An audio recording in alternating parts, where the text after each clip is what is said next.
আসসালামু আলাইকুম এভরিওয়ান। তো আমরা আজকে বিকাশ দিয়ে ডিপোজিট করব। তো ডিপোজিট অপশানে যাবেন। আপনারা ডিপোজিট অপশানে যাওয়ার পর আপনারা এরকম দেখতে পাবেন। তো এখানে ডিপোজিট করার জন্য অনেক অপশান আসবে, বাইন্যান্স বা আপনার অনেক অপশান আছে।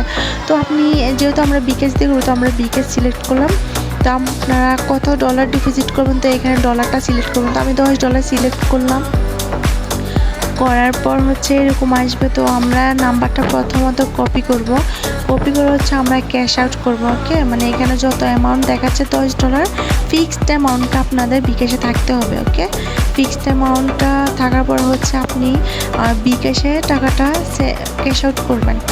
ক্যাশ আউট করার পর এখানে যে ট্রানজ্যাকশান আইডিটা লেখা আছে, এই ট্রানজ্যাকশান আইডিটা আপনারা কপি করবেন। ওকে,